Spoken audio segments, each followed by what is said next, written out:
guys. So before tayo pumunta sa work, magpipick up sana kami yung parcel. Pero try muna nating dumaan dito sa Costco. Try natin ng morning opening.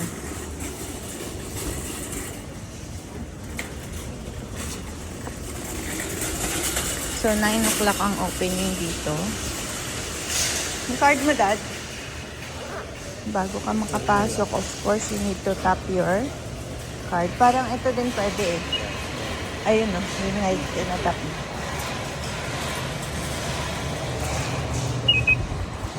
Ayan. Pwede nga, babe. So, dito tayo, guys. Let's see what we have here. Tingnan nga natin itong mga ito. Ito, Water, guys. ano yung Bekay Akia? Oo, water pick. 69 mahal. 12 lang yung kinuha kong water pick. Ito, oh, summer. Hindi, SE. FIFA World Cup. So, mga blanket, ang tawag dito, curtains. Ito, zero.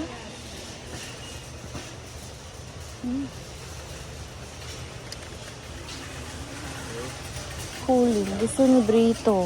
Malamig siya eh. Magkano? 23. So, cooling throw is 23. Oh, naka-less 6 na pala siya. 29.99 siya dati. Ganda siya sa summer kasi mainit.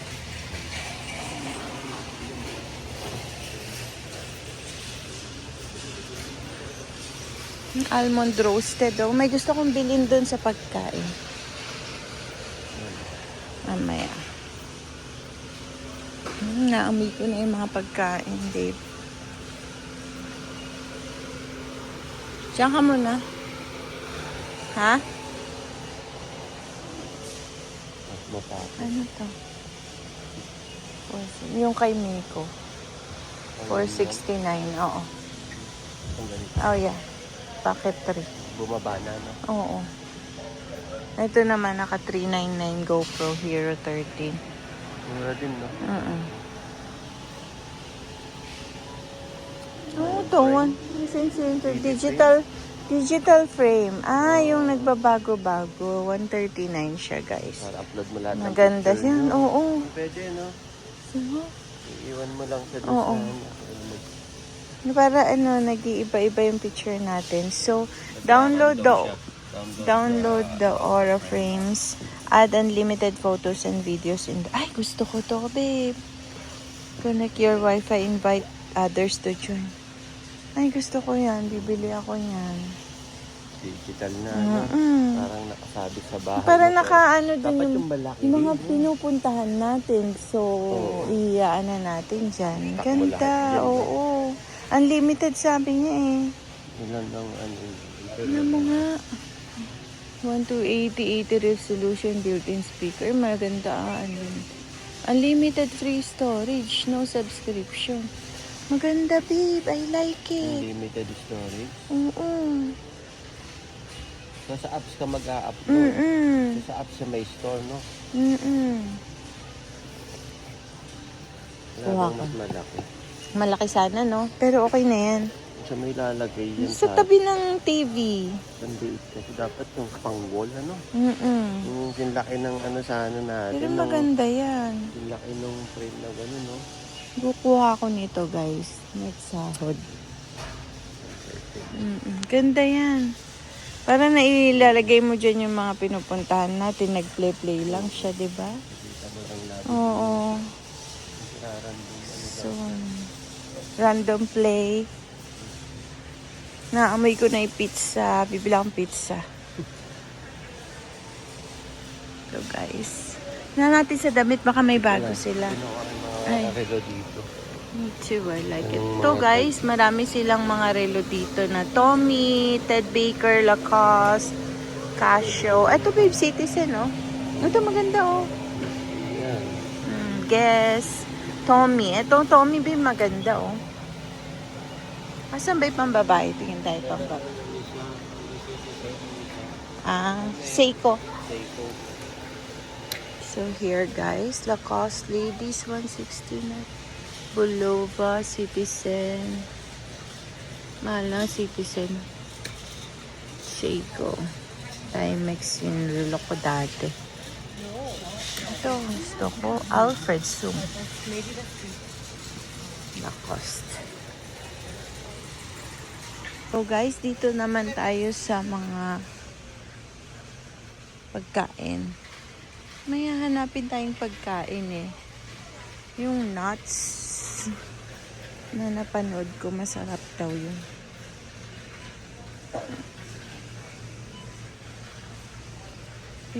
Dito ako sa mga tukso na chocolate. Ito yung pwedeng pang package.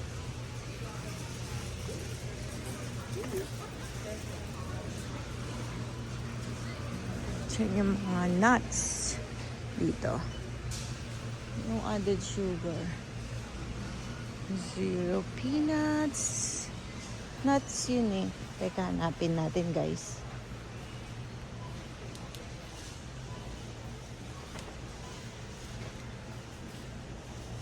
Macadamia nuts. Trail mix. Ayun. This one. Let's try this.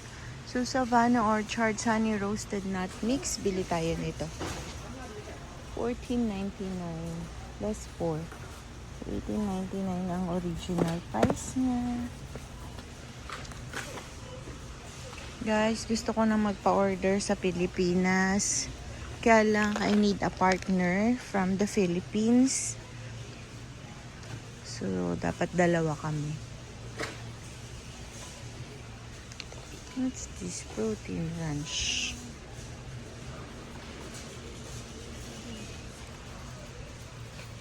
So, this is dates. Mixed berry. Ayoko yan. Mas gusto ko to. Let's try this. Ito naman cashew clusters. Uy, with almonds and pumpkin seeds. Ito, chocolate mix with nuts.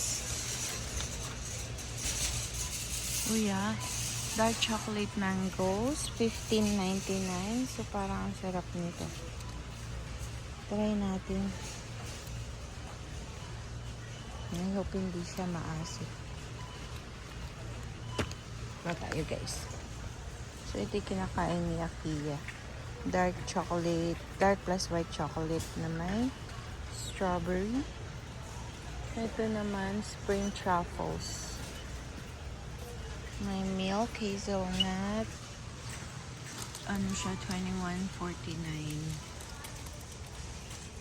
Next time naman yan. Try muna natin tong dalawa. Ito pa, pistachio, caramel, casters.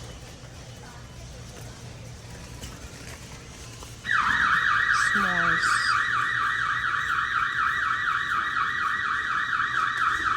Ito masarap din to guys. What's in there?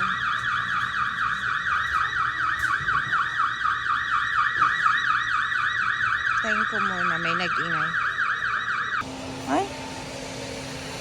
So, dito tayo sa may mga damit. Tingnan natin kung anong meron sa t-shirt. Nakakuha si Akia nito. $13.99. T-shirt ng Tommy.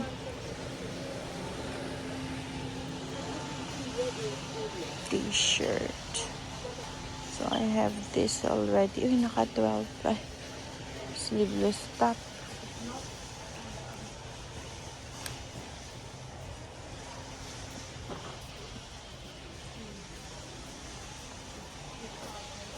Ito, 24 pa din. Ay, ito, naka-14 na lang si Nautica. Meron na akong blue, gray, and wala nang pink eh.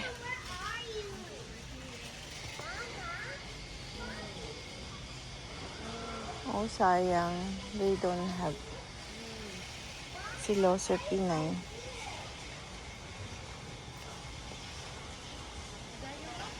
$14 na lang yung Nautica.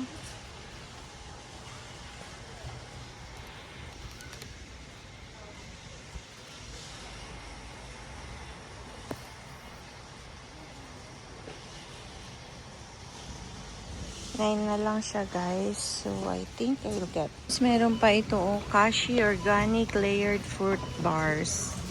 So, parang masarap din siya. Ito naman, almond coconuts. And then, ito, fruit source. Welsh. But, I think that's fine for me now.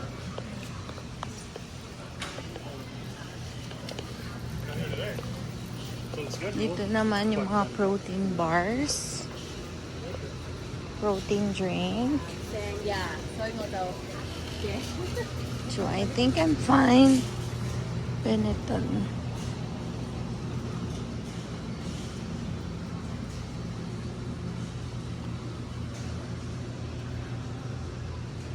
So, guys, sabihin nyo naman kung gusto nyo mag-order dito sa Costco. Kaya lang matagal ang ano nito.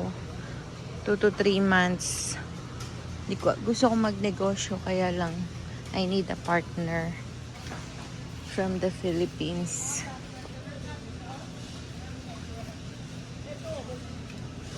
Okay, mga towels dito. Guys, ako lang ba nabubudol tuwing nandito sa Costco? Nagpapabudol ng pizza. Oh my God. Hindi pwedeng hindi ako aalis nang wala akong binibiling pizza. Kaya ice cream sa Costco. Budol is real.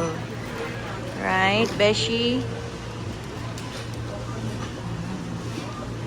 Yan, mura lang kasi yung hotdog nila. 150 with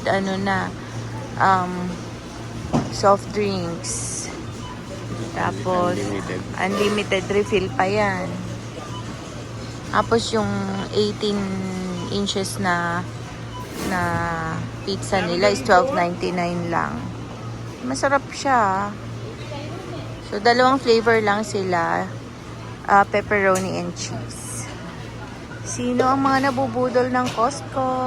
Comment naman dyan. Kagaya ko. So guys, diba nanggaling tayo ng Costco kanina before mag-work. So, nakabili tayo nitong dark chocolate and roped mangoes. Okay, so we'll see kung anong lasa niya. And ito, sabi dun sa mga napanood ko, masarap daw siya, honey roasted nut mix. So we will try and let's see kung anong lasa niya, kung recommended ba or what. Okay? So ayan guys, let us see kung anong lasa nito. Let's open.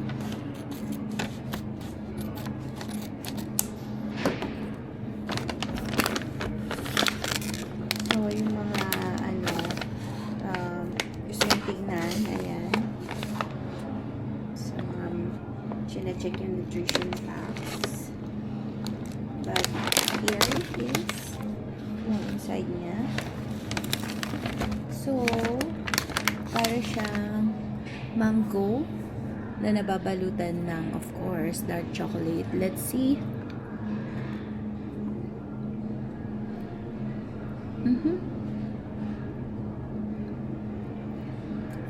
Hirap niya kagatin, ha?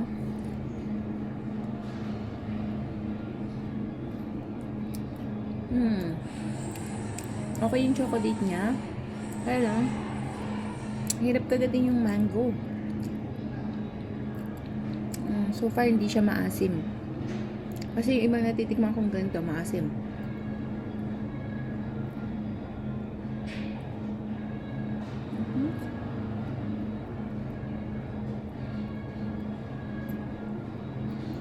Nako, ang hirap ihiwalay. Hassle. Parang mas matindi pa sa hawakan. Pero masarap siya.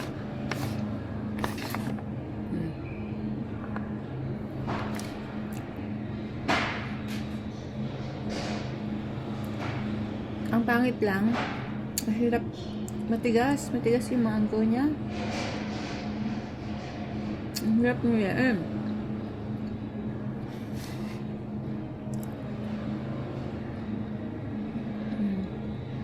masyadong matigas. Ang sarap sana siya kung chewy siya. Hindi siya chewy. Lumalaban yung mangga niya. Okay, so guys, ito naman ang buksan natin. Yung Savannah Honey Roasted Mix. So, 850 grams siya. Ang alam kong bentahan sa Pilipinas nito is nasa 1.6 or 1.8. Gusto kong magnegosyo sa Pilipinas, kaya lang hindi ko alam kung sino magiging partner ko. So, I will talk to my friends. So, ayan. And then, when you open, puno. Let's see kung anong lasa niya. Cashew.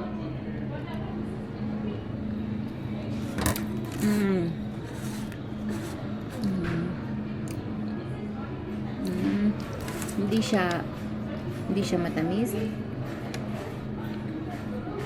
A little bit yung nag-aagaw yung tamis at alat, pero hindi siya ganun ka strong yung alat and strong yung tamis. As in, tamang-tama lang. Masarap siyang snacking pag nagbibiyahe, long drive, pag inaantok ka sa work. Sarap ibenta nito, guys. So, ako recommended ko siya. Thumbs up. Yung isa kanina, yung mango, sobrang tigas kasi ang kunat sobra. To 10 over 10 is 10. Yun lang, guys. Thank you. And good morning, guys. Hello. So today, pag-uusapan natin kung paano kami nangarap at nakarating dito sa Canada. So, first, paano nga ba? Ayun. Guys, syempre, lahat naman tayo nangarap eh. Lahat yan nag-umpisa sa pangarap. So, 2019, doon kami nag-start na mangarap o magplano na makarating dito sa Canada. That time kasi marami kaming nababalitaan na maluwag nga kasi kailangan ng mga workforce dito sa Canada. So naghanap kami ng mga pwedeng pathway, pwedeng mga pag-applyan para makapunta dito sa Canada. So ayun, research ganyan, hanap ng mga employer or mag-submit ng mga resume sa mga experience namin sa Pilipinas, Yan na nga. saka sa ibang bansa kasi galing na rin ako sa ibang bansa dati. Ayun. Tsaka, yung ano pala, yung agency. Alam ko maraming agency, ay maraming DIY na pwedeng makatulong. Maraming nagsishare online ng DIY. Kaso, hindi ako confident doon. So, talagang naghanap ako ng mga agency na makakatulong sa amin. So, hanap-hanap. And may nakita kami doon sa lugar namin sa Isabela. Yeah. So, nag-inquire kami doon. So, first siya muna, nag-inquire kami kung anong pathway ang maganda. So, sinabi nila is mag-work permit holder muna siya. So, siya ang principal applicant. Nung nagpa-compute tayo, family Ayan. of 4. Family Magkano? of 4. So, nung nagpa-commute kami that time, umabot siguro ng mga, yung total na kailangan naming bayaran. Lahat-lahat So, umabot na. ng mga 600K. Oo. Lahat-lahat Yun. na yun. Tapos, ang offer na lugar dito sa Canada is yung mga sa island, sa rural, rural area like Prince Edward Island, yung mga ganyan. sa Charlottetown. Yun kasi yung mga kailangan nilang i-develop para mag-bloom. So mayroon nag-offer sa akin na parang sa seafoods company siya, yung processing ng mga seafood. So doon kasi maraming parang mga seafoods company. Yun, So, inoperan kasi mabilis daw ma-PR doon. Kasi yung mga balita namin nung time na yon, parang pag-land pag land mo dito sa Canada is about mga 6 months lang makukuha mo na yung PR mo. So may mga ano naman sila, may mga proof naman sila no, that Na time nakakarating. na nakakarating, saka nagbibigay ng testimony. Oo.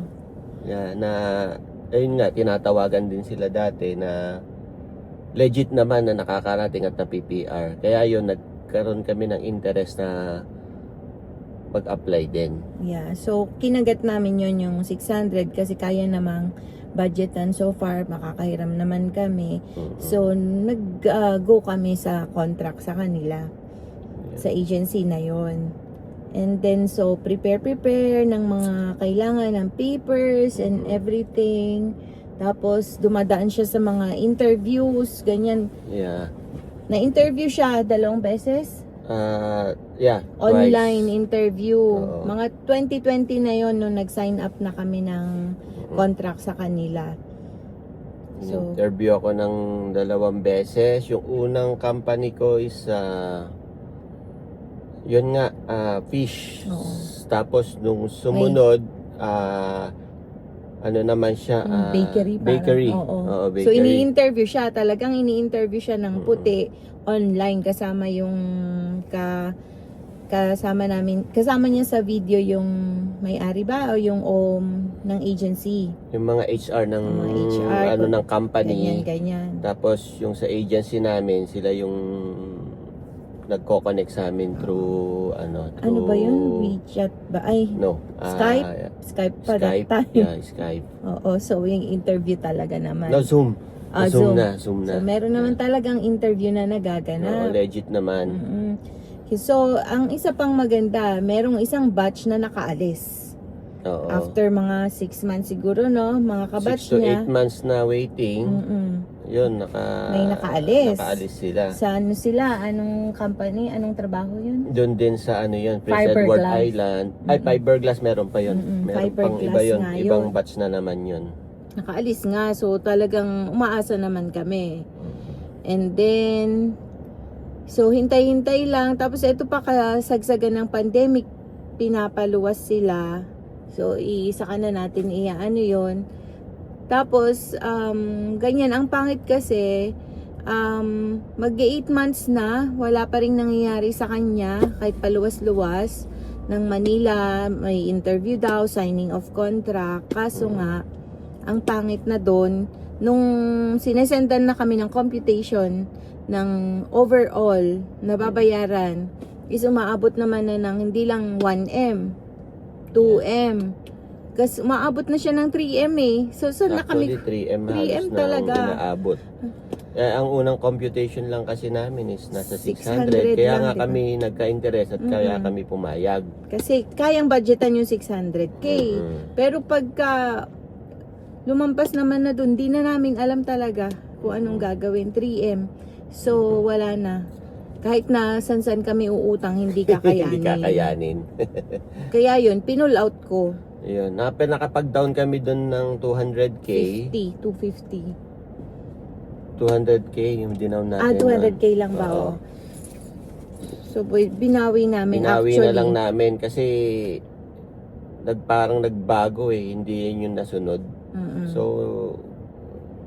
hindi na kami pumayag. So, yun. Saka na namin, kung interested kayong malaman kung ano pang nangyari doon, just comment. But to cut it short, so nag-decline na kami doon, iniwan na namin yung agency na yon. So nabawi naman namin so far yung 200k na dapat hindi namin mababawi, which is 30% lang daw dapat, pero marami kaming ginawa para mabawi yun. And then research kasi talagang interesado kaming makapunta dito sa Canada. Alam nyo naman ang buhay sa Pilipinas, hindi ganun kadali. So Yeah. Dasal-dasal. Ayan. Of course, hindi kami tumigil doon para matulungan niya kami. And yun, nakita ko nga, kaka-research, kakanood dito, nood dyan. Nakita ko ang student pathway na napakadali that time na ma-approve.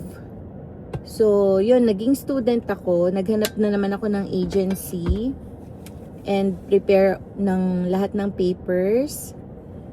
pagkatapos nun, of course, hindi rin naging madali kasi yung application ko umabot din ng 8 months, no?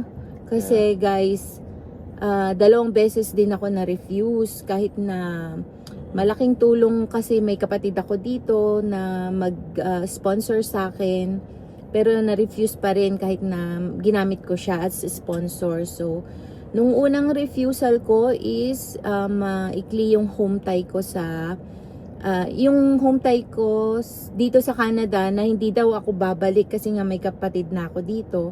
Ang sinasabi niya is parang feeling ng IRCC hindi na ako babalik sa Pilipinas kasi nga may kapatid ako dito. So refused. Hindi ako tumigil, nag-apply pa rin. And yung second application, na-refuse kasi Wala hindi na namang home naman tie. daw strong ang home tie ko sa Pilipinas. Hindi So, mo malaman kung Hindi mo ano malaman yung ano ba talaga ang gusto yung ni utak IRCC. ng immigration officer about sa pagre-review ng mga Todo iyak na naman kami doon. Ako lalo na kasi syempre so, akala ko nakaka-stress talagang nakaka-stress. ano. ang start ng klase ko dapat is spring. So yun, nag-reapply ulit, parang inayos ulit nung agency ko. Nag-revise ng mga Ni-revise, tsaka yung anong tawag doon? tsaka yung letter of LOI. letter of interest ba yun? Yeah. Oo. Pinabago ko talaga. Merong isang gumagawa ng letter, I forgot yon, i-check ko muna, sasabihin ko kung sino. Pinagawa ko, ni-revise ko yung letter of interest ko na ginawa ni agency ko or consultant ng student. So, naghanap ako ng magre-revise ng letter ko. Yeah. Nakahanap ako, nagbayad ako doon. Around, nakalimutan ko na rin, pero ibabalikan ko para ma-share ko sa inyo. Kung anong pangalan nung Pangalan nung pinagpagawaan ko. So, yung 10 pages na ginawa ng agency is ginawa niya lang 3 pages. So, yun. Tapos, naggawa kami ng maraming strong proof na makapagpapatunay na may home tie ako sa Pilipinas. Yeah. Like, So, yun. like mga business, titulo ng lupa, ganyan. Okay. Yung family ko. Oo. Tapos yung mga activities mo, katulad sa akin kasi, Mm-mm. ginawa kong home tie yung mga activities ko sa alimbawa member ako ng mga organization, like yung yung pagbabike ko kasi meron akong group na nagbabike kasi ako eh. So meron kaming yun, basta i-send nyo lang yung mga pictures nyo na talagang lahat active kayo sa mga ganyan. Yun, Kung may kinumpay namin lahat. Kung halimbawa active naman kayo sa simbahan, yung maliit lang na ID na magpapatunay, yun i-compile nyo lahat yun eh, lahat ng magiging home tie nyo kasama yun. Yung pagiging halimbawa katulad ko naging barangay Purok President, yan. At least may naitabi ko yung ID nung I think 2012 or 2012 to 2013 pa yon.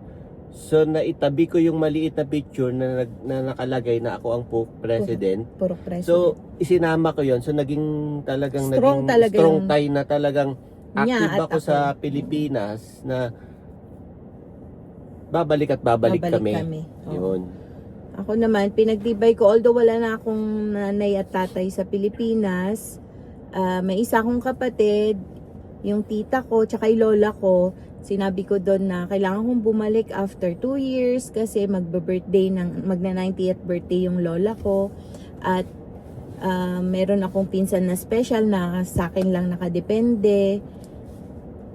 Kaya yun, naging strong talaga yung home tie namin sa Pilipinas. And finally, November 15 na-approve ako. Tapos silang tatlo hindi pa. So kinakabahan na ako. But after 14 days, na-approve din sila. So yun na nga. Itutuloy natin mamaya kung paano. Thank you for watching.